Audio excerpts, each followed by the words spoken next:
নতুন চারা রোপণ করার পর এখানে আরেকটি সেকশনে আওয়ার পর আপনারা অবশ্যই দেখেন যে এখানের মানে কি অবস্থা। এখানে কোনো বাগাল নাই, এই দেখেন কোনো বাগাল নাই, কোনো সিস্টেম নাই। এখানে যে চারাগুলা অবস্থা, নতুন চারা অবশ্যই এখানে একটি বাগাল থাকার উচিত। সো আপনারা, আমি নাম বলবো না কোন বাগালের থাকা উচিত আর কে থাকার, আমি ভিডিওর মাধ্যমে আপনাদের তুলে ধরবো।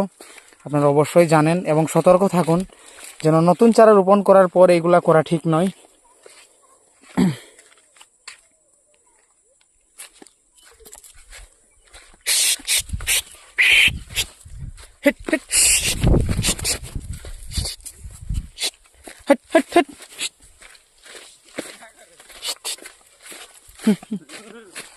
একটা বাগাল যদি থাকতো তাহলে এই ক্ষতিগুলো হতো না। সো আপনার ভিডিও লাইক কমেন্ট শেয়ার করবেন এবং অন্য ভাইদেরকে ভিডিও দেখার জন্য সুযোগ করে দিবেন।